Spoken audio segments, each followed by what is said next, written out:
Well, it's a good morning from me to OBE Jane Seymour. Thank you very much for your time today. It is an absolute pleasure to meet you ever since watching Lassiter, one of the great movies. I can't believe it. I don't think anyone's ever mentioned Lassiter. I mean, I actually enjoyed Lassiter. I thought it was a fun caper. It is. And did you continue tap dancing after doing that movie? Well, the funny part was that the original script called for me to play a bad actress. And I did point out that an actress playing a bad actress was not necessarily a good thing, but a bad dancer I could do. I think because I am that uniquely. I was a dancer originally. That's how I started out. And we actually called in the choreographer that first discovered me when I was 15. Wow. She did the choreography. And so I did a little tap at school, not a lot, but it was so much fun to do. No, I should have kept it up because, you know, tap dancing does not require legs and limbs going in strange directions. Well, it was very convincing, and your chemistry with Tom is perfect. I watch that movie on a regular basis.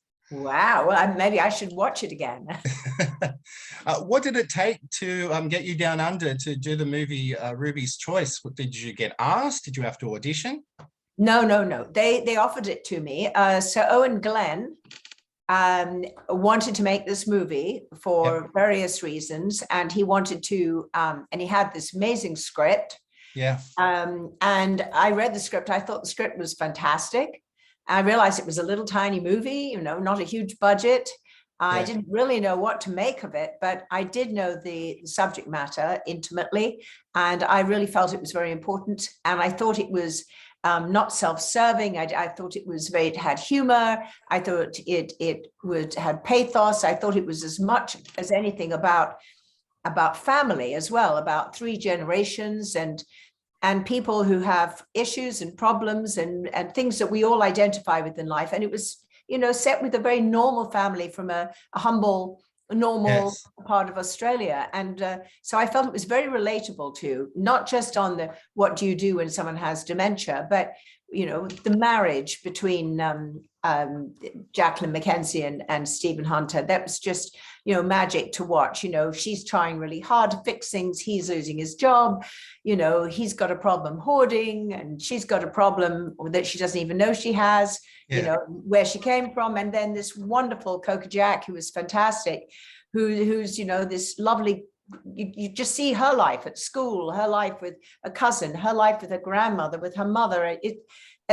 It all came together. And I was watching it last night on the big screen for the first time in an audience. Yeah.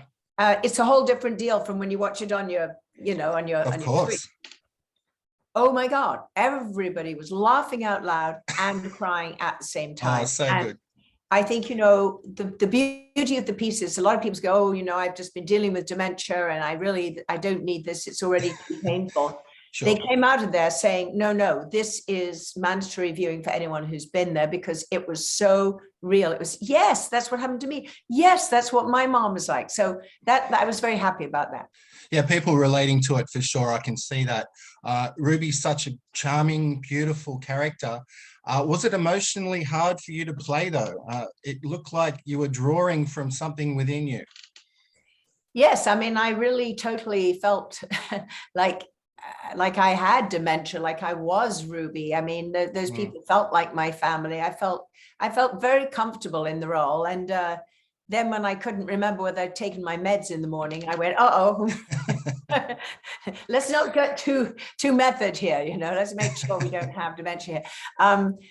Then maybe that's why I keep working all the time and learning endless lines, you know, just to prove that I can still. But no, I really, I think the secret to playing Ruby was knowing that she doesn't know what's going on. She's just in the moment. Yeah. So whatever that moment is, it's overwhelming. So if the moment is looking at her granddaughter at night and believing it's her husband, who we know has been gone and is dead for many years, or if it's her just suddenly painting, or if it's you know, her just suddenly realizing she wants to teach her granddaughter how self-defense. I mean, there are so many layers to her. And, Sure. and you see the lights go up on, and then the lights go off. And then you see her completely lost in this world. It's like she's in a giant fog and doesn't know where she is.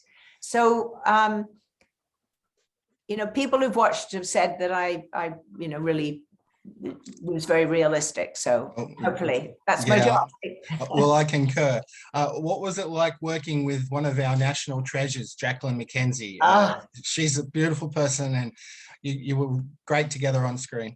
Oh, I would dream of working with her again. I mean, she's fantastic. She's become a friend as well, and she came out to LA, and she's just lovely. But you know, the thing about Jackie is she doesn't just come in and phone it in. Far from it. She is so intense. I mean, she is so, you know, does every acting exercise in the book and then some. She has, you know, incredible technique about who her character is, where she comes from. How would she make a cup of tea? What would she do? Does she iron? Does she do that? I mean, all the stuff that you don't see, but it's all the layers that make her performance so magical. And it was interesting because I was watching her and just thinking, gosh, you know, that's so amazing. And at the same time, I'm thinking, but I'm playing someone who can't think that way. She's just reacting to what's happening in the moment. So it was sort of a really interesting combination for the two of us. And she also spent 2 weeks when I was in isolation. I was literally going stir crazy with this isolation stuff. Of course. But she would, she'd say, okay, we're all going to Zoom, and we'd Zoom for 2 hours, and we'd call it rehearsals. And Paul, the wonderful writer, kind of joined us. The director didn't even know we were doing it. So we kind of directed ourselves for 2 weeks in rehearsals. So that by the time I actually physically met everyone, we were so bonded. You know, I knew her daughter, you know, I knew someone else's cat. I knew, you know, what was going on in the house, what happened with the family. And I mean, they gave me a world, not just Ruby's world, but their own world too. So we had this wonderful, wonderful camaraderie. Can you cry on demand? What do you do to make yourself cry? Do you think of anything? Jacqueline and Coco can. I can't. I have to absolutely be that character. I have to just completely go there. Yep. And I have discovered in my career that sometimes if I cry, I take away the tears from the person who's watching. Interesting. Yeah. So sometimes I'll really, you know, be crying and crying, and then you go, oh, look, she's crying. That's, oh gosh, that's crying. But if I actually can keep the tears like halfway up my eyeballs and I don't let them out, that is so much more powerful. It's fascinating. So much more powerful. And I've done too many movies now where I've had to cry. Exactly. And I've seen every time that I actually keep it in and hold it back, the audience, including myself, if I watch the movie, just goes, ah. And you see, you don't want to take away the emotion from the recipient by overdoing it. So, you know, yes, there are times to cry, and I mean, I can think of plenty of things that can make me cry. You know, sometimes when I start crying, I can't stop crying. So, you know, I have to be a bit careful there, but I can't do that trick. There are actors and actresses that can. They'll just like stare, and the next thing you know, tears. A movie that does make people cry is Somewhere in Time. Oh yeah. Oh yeah. And what did you find the more emotional to do? Was it watching Richard disappear, or delivering your monologue directly to Richard Matheson? Well, that whole movie, I could write. There's another movie behind that movie. Chris Reeve and I developed a very, very close relationship. And we went through some really personally difficult things while we were doing that. So when I did the scene where he disappeared, he just found out that day that his ex-girlfriend was pregnant with his child. Oh, okay. So when I had to say all those lines like, oh, are you married? Do you have children? Do you this? Do you that? Oh, like, you know, if you actually watch it, you'll see the tears are halfway up my eyes, and I, you know, the entire scene, I had to make sure that Jane's dilemma was not visible, but I think it heightened it heightened the intensity of the emotions. But that is interesting you're talking about the speech, because I did it twice. I did it once when Chris was there and we did, the long shots and stuff. And then they had to come in for some really good close-ups, and Chris wasn't available that day. So the writer came in, and the writer of the book, and he was there pretending Richard to be Matheson. off camera. And I apparently looked him in the eye and gave that speech straight to him. And he was so disturbed by it that he had to go home and find his wife right away. It was like, he really felt I declared my love to him personally. He wasn't used to being on the receiving end, which was curious because he wrote it. So Yeah. And his family have told me that story. They said, Dad was just so like, oh, she Elise just told me that she loves me. And yeah, anyway, it was a beautiful, beautiful movie. I loved every minute of it. And it was considered a failure at the time. I know you know that. And Christopher Reeve, kept saying to me, oh God, this is, Star for a Day. And this, everyone's telling me I should never have made this movie, but we loved the movie. Really loved it. Until the day he died, we talked about it. We remembered that time so fondly. It's really good to hear. A couple more before we wrap up. Yeah. You're really good at comedy, I think. Your comic timing is great. Christopher Walken, you've worked with him in a couple of movies now. He's great too. How is he to work with? And on something like The Wedding Crashers or War with Grandpa, you really do show your range. Well, thank you. Actually, I think I am a comedian. I that somehow stumbled Without trying. Being a leading lady. Yes, I comedy comes very naturally to me, but especially when I'm around brilliant people. I had Robert De Niro there, Chris Walken, Owen Wilson, Vince Vaughn. Isla Fisher. All these amazing people. And now I've just been working with Linda Lavin, Ben Vereen, Hector Alessandro, all these. Alan Arkin. I've just been so blessed, and Michael Douglas too. And I'm so blessed to be given great material. Recently I've been doing 2 Chuck Lorre shows, one after the other, Kaminsky Method and now Be Positive. Yes. And he gives me crazy characters to play.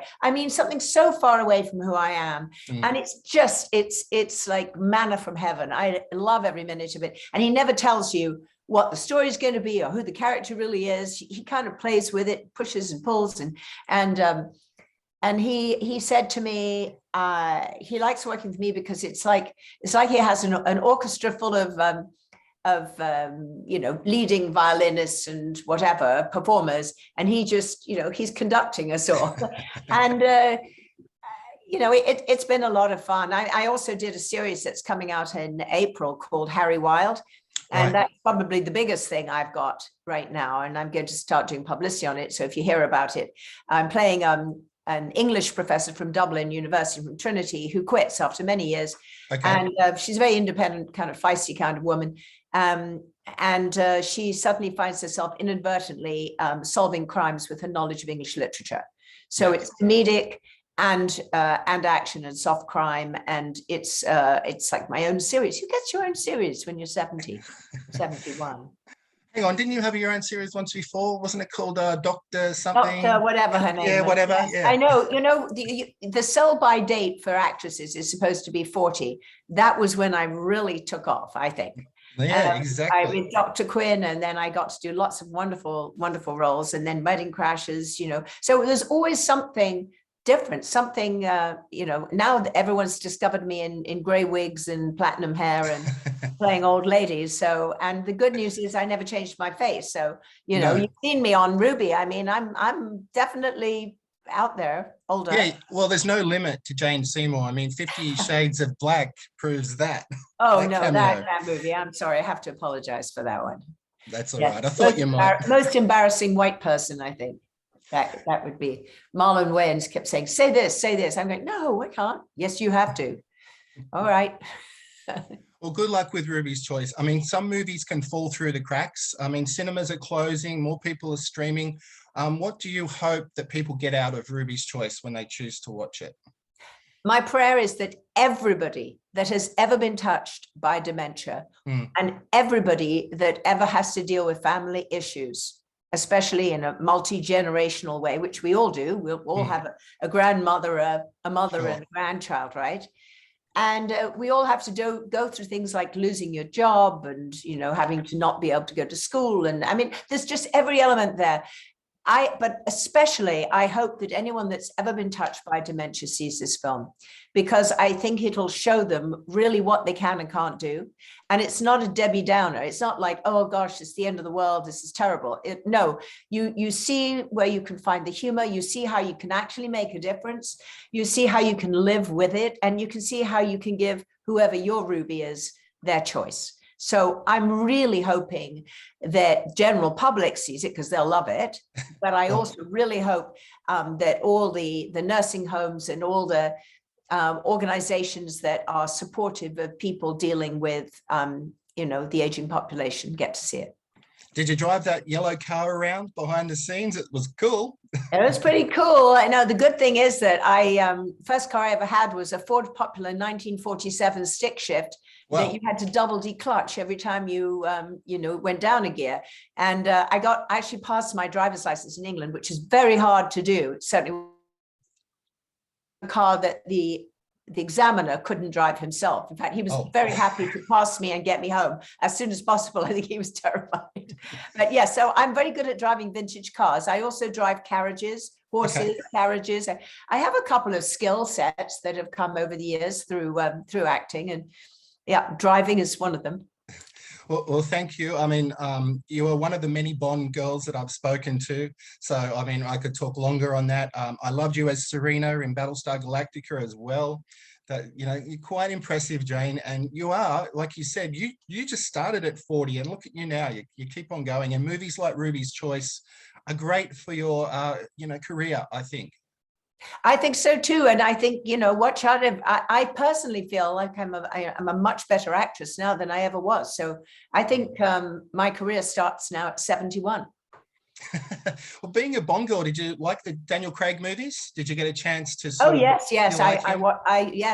He's excellent. You know, I think people always ask me to choose my favorite Bond and all of that, and I keep telling them it's a waste of time, really, because each Bond was perfect for that generation. Yeah. You know, Roger Moore was perfect for, you know, the Austin, what was that? Austin Powers. Austin Powers thing. I mean, I was that girl. I was the Dolly girl. I was there. I was in England, you know, and Paul McCartney, you know, tapped me on the back after Live and Let Die at the premiere, said, I thought you were wonderful. And I died. A Beatle touched me. A Beatle. I've spoken to Paul about it since. We have a good laugh about that. But, you know, I was part of that generation. And it is so funny to me that my 26-year-old, who's a rock musician, is writing music that is this generation's kind of Beatles type sound. And, you know, they all love the Beatles, love that generation. And I was part of that. Never ending. Well, Timothy Dalton, for the record, was my favorite. I really liked him. I think it's whoever you grew up with, you know. True. Sean Connery, I knew because we belonged to the same golf club. He's very impatient if you're not fast. And Pierce Brosnan is a very good friend, and he's also an artist like I am, lives in Malibu. I thought he was excellent. Daniel Craig apparently was asked who his favorite Bond girl was, and he somehow or other mentioned my name. So when I saw him, I was able to thank him profusely for that. But I think he's a phenomenal actor too. Yeah. Thanks again, Jane. And good luck with Ruby's Choice. Like I said, some movies can fall through the cracks. I'm going to do what I can to get people to watch it, and maybe we'll talk again someday. I hope so. Thank you. Bye. Bye for now.